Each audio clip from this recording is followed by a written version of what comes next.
ओम शांति।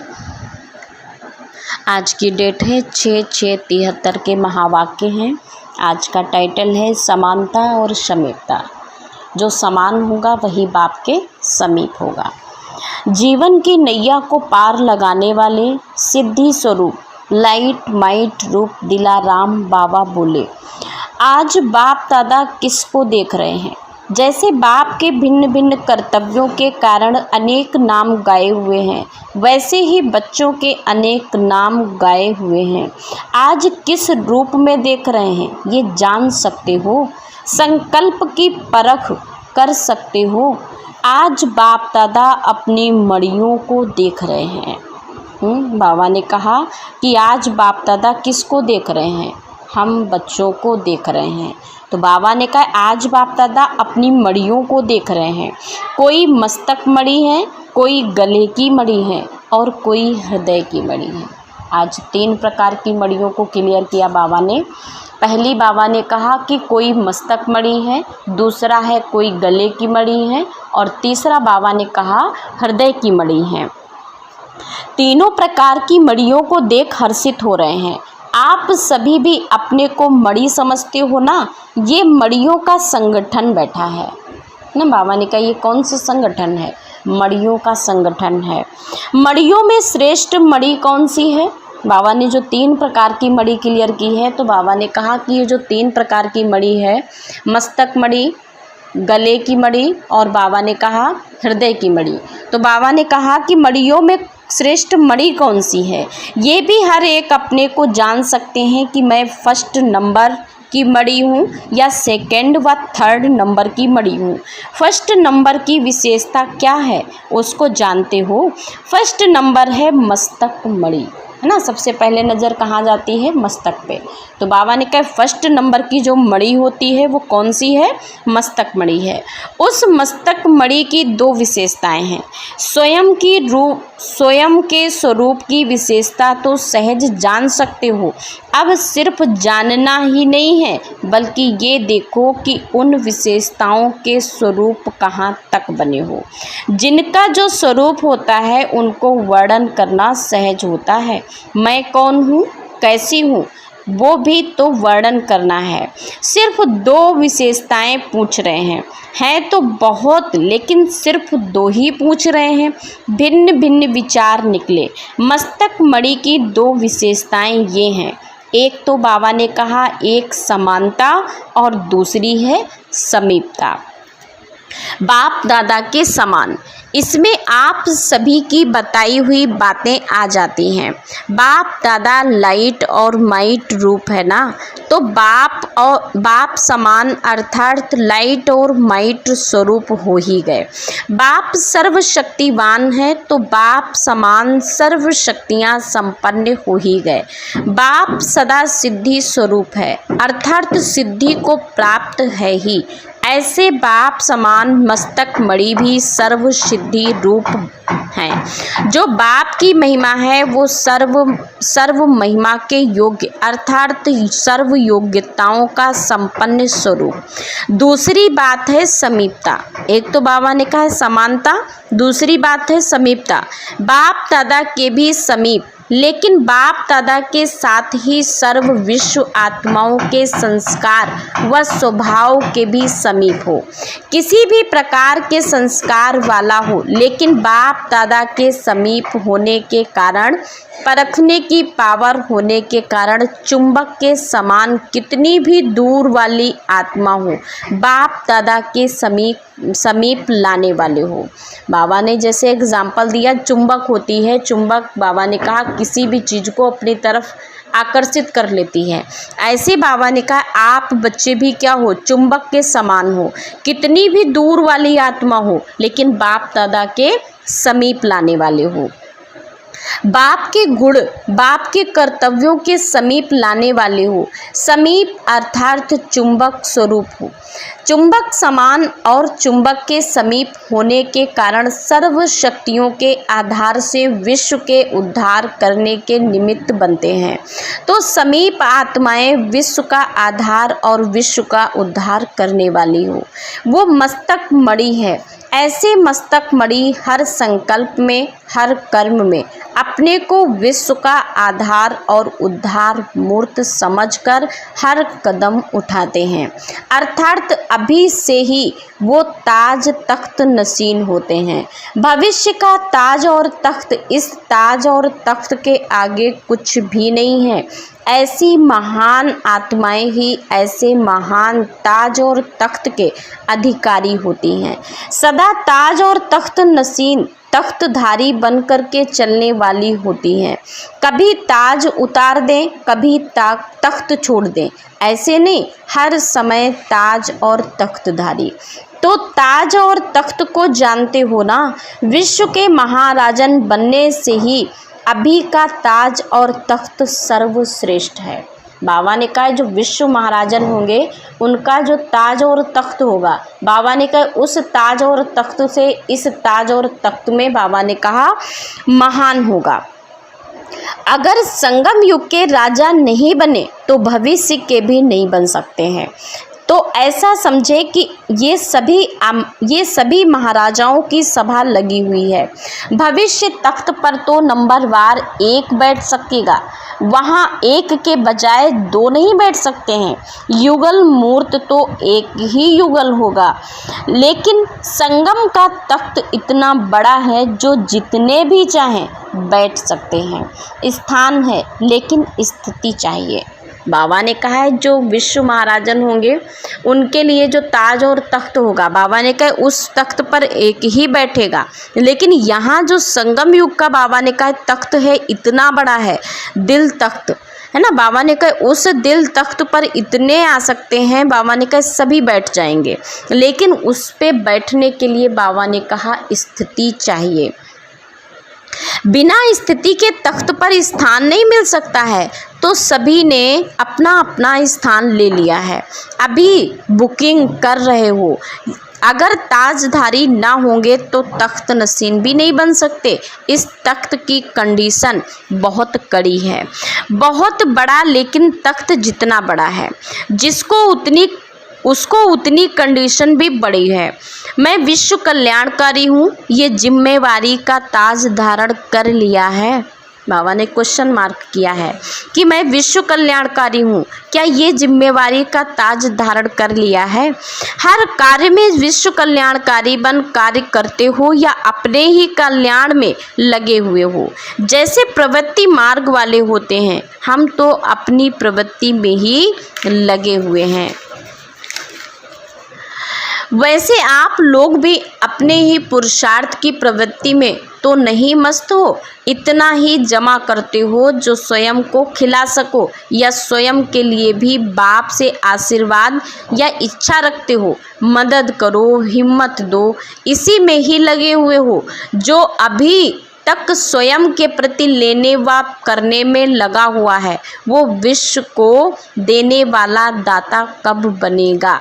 बाबा ने कहा क्या अभी तक ऐसा तो नहीं कि अपने लिए ही मांगते हो, इच्छा रखते हो कि आशीर्वाद दो, मदद करो, हिम्मत करो। तो बाबा ने कहा ऐसा तो नहीं कि अभी स्वयं के प्रति ही लेने वाले हो। तो बाबा ने कहा जब अभी आप अपने प्रति ही लेने वाले हो, तो बाबा ने कहा विश्व को देने वाले दाता कब बनेंगे?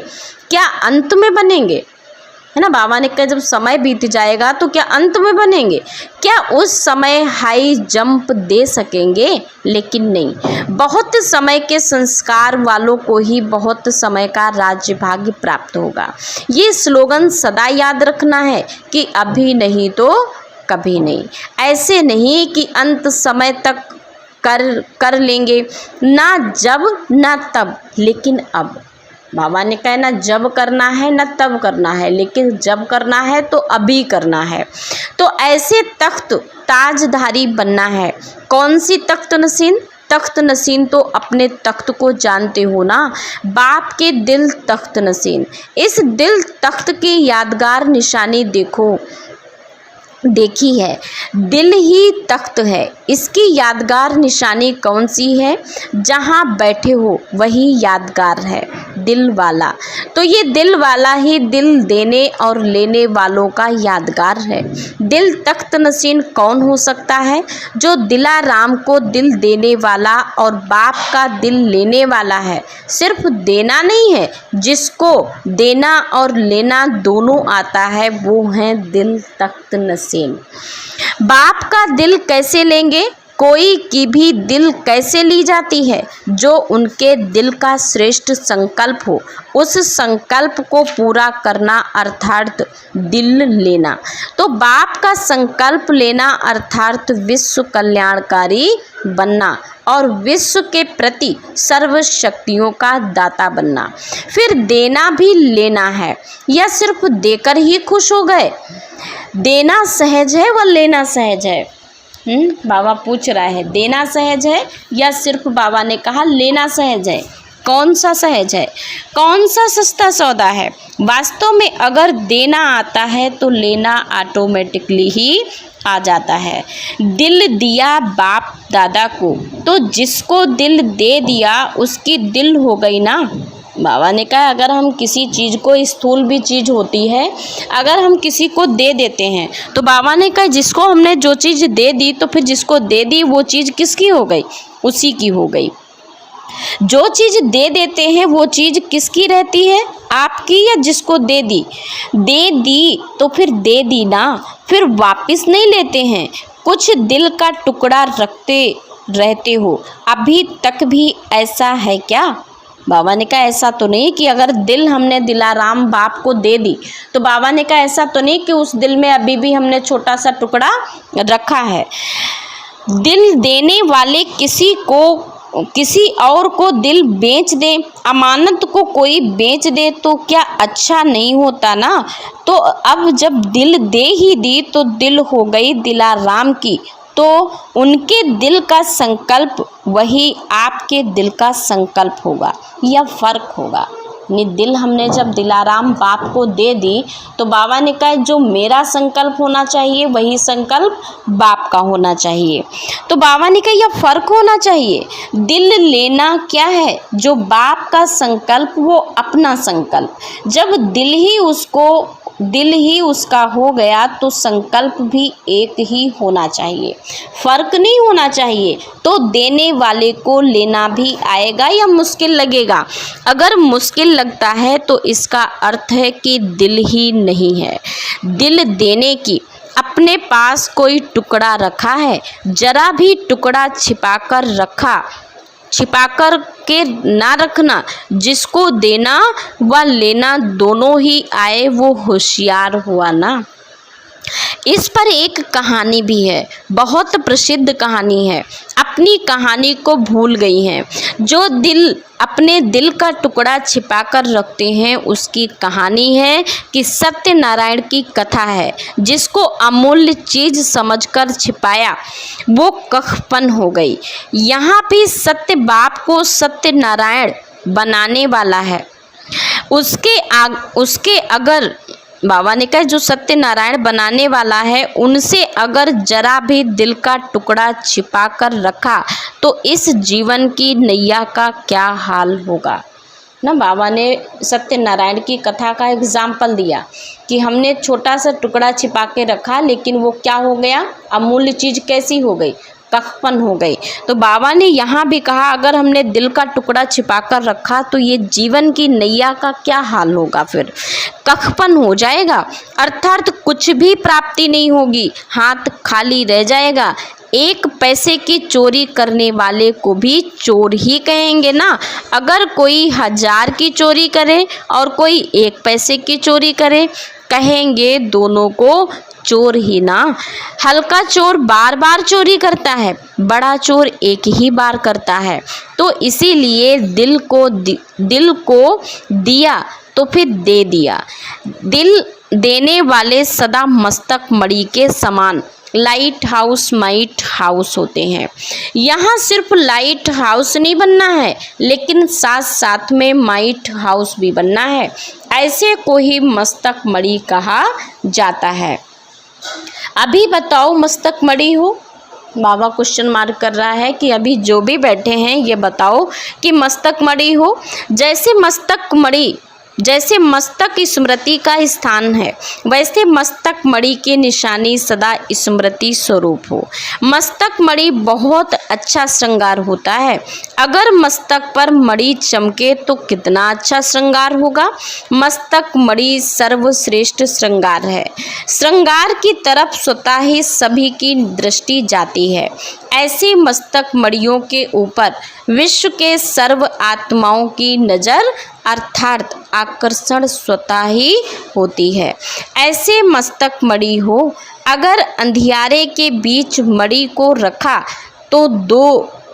दो तो क्या दिखाई पड़ेगा? लाइट देने का कार्य करेगा।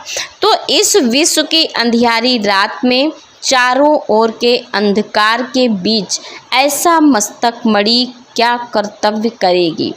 मार्ग दिखाने का, मंजिल पर पहुंचाने का, हर एक को लक्ष्य तक पहुंचाने का। तो ऐसे मस्तक मणि हो या कभी कभी खुद ही भटक जाते हो। जो स्वयं भटका है वो दूसरों को मंजिल तक पहुंचा कैसे सकेगा? ऐसे मस्तक मणि कभी भी व्यर्थ संकल्पों के भिन्न भिन्न प्रकार के अनेक छोटी छोटी गलियों में भटकेंगे नहीं। ये भी अनेक प्रकार की गलियां हैं जिसमें जाने का मंजिल से भटक जाते हैं।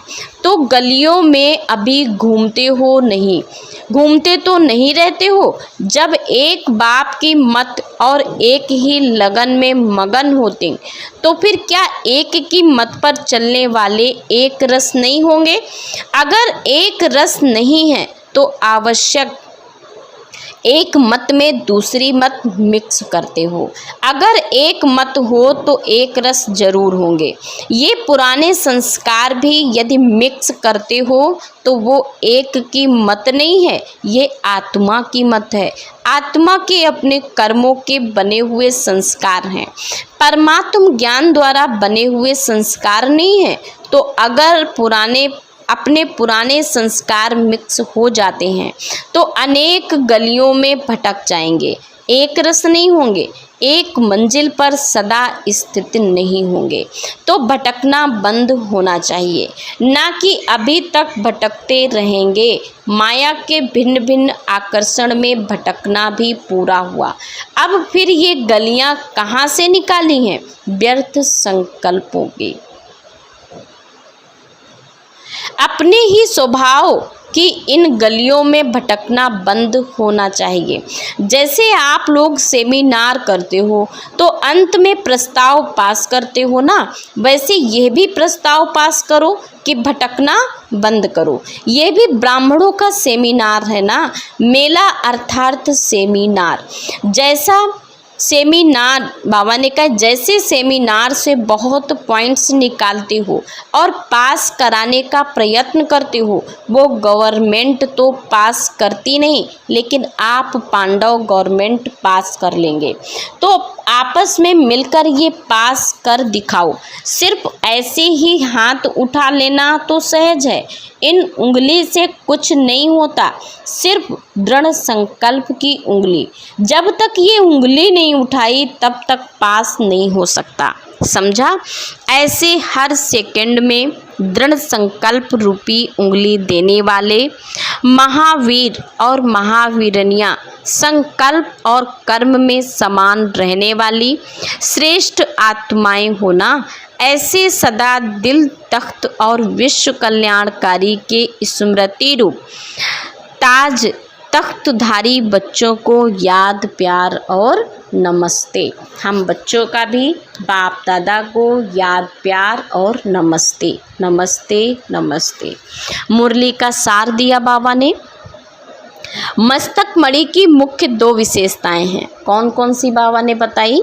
एक तो बाबा ने कहा समानता और समीपता।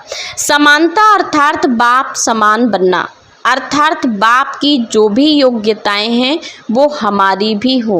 समीपता अर्थात बाप दादा के समीप होना या विश्व की आत्माओं के संस्कार व स्वभाव के समीप होना। समीप होना माना चुंबक स्वरूप होना, स्वयं को ताज और तख्तधारी बनाकर चलना।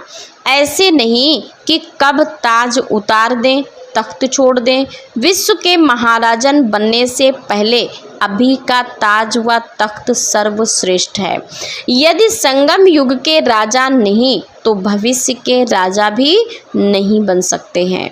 भविष्य तख्त पर तो केवल एक बैठ सकेगा, लेकिन संगम युग पर जितने भी चाहें उतने बैठ सकते हैं। इतना बड़ा बाप दादा का दिल तख्त है। अच्छा, ओम शांति।